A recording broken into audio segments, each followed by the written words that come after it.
really like kind of triggers me a bit is when people always say, "Oh, these African countries, they just can't seem to get their stuff together." They have corrupt leaders, and they're greedy, and that's the reason why these countries are poor and da da da da da because the leaders want to just hoard all the wealth and da da da da. Funny Hey, how that's like the same argument they're trying to say the AFRICOM meeting or whatever, the American general guy who's all like, yeah, he's trying to hoard all the gold for himself to protect himself, da da da da da. It's the same freaking story. Like they keep on saying this stuff, and it's like, wait a minute. So what about all of the times where these people tried to, you know, take care of their people and then they got assassinated? Are we factoring that into the equation when we talk about African countries, being corrupt or whatever? Like, yeah, I mean, yes, there's corrupt leaders in Africa. We got corrupt leaders over here in the United States. So, I'm but you glad don't you say mentioned that. it. You I'm don't glad you say that. mentioned that because I mean, America's headed toward the same shit. We got what? We got Bezos, what Facebook Zuckerberg. We got Bezos, Zuckerberg, and Musk. I mean, that's about to be our uh that's about to be they are already listen here. Watch this. We got a bigger budget so we can hide the difference. But who's to really say? I mean, think about it. You live in a rich nation. Now, Burkina Faso is not a rich nation. They have resources. They can make it if they get if they can get their feet on the ground, they're going to make it. But we are a rich nation. 250, 200, almost 300 years old.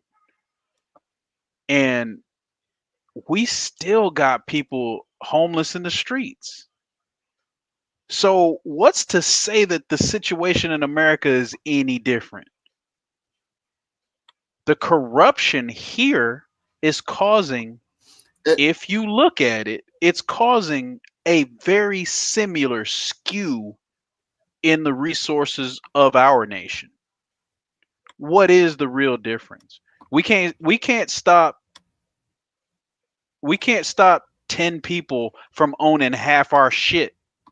You take a small African nation like Burkina Faso or or well, I mean, you'd need better numbers, but I'm sure you could find them.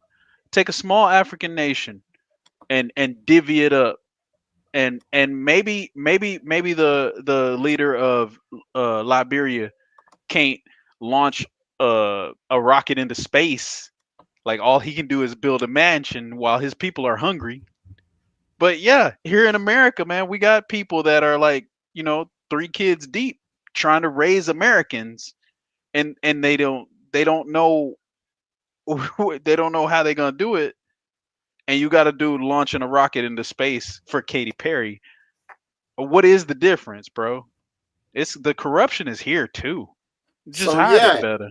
and that's the connection that I really would like people to focus on and understand. The people struggling in the West have way more in common with the people who are struggling in the East than they do with these billionaires. These people, we're about to have our first trillionaire soon, is what they're saying. We're on the edge of that. And that's like crazy. I don't think people really understand how much $1 trillion is.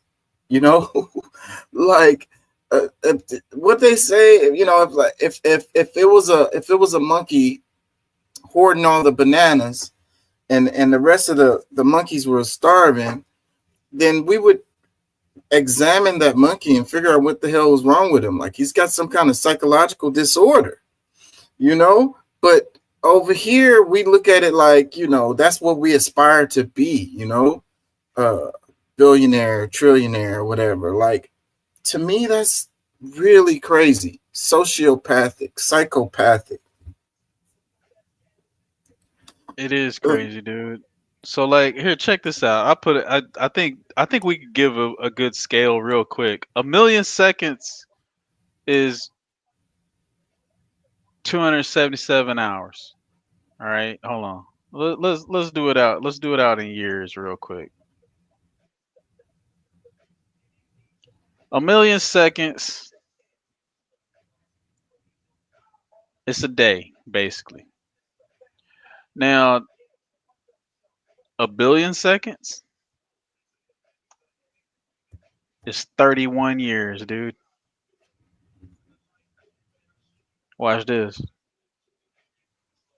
A trillion seconds is 31,688 years.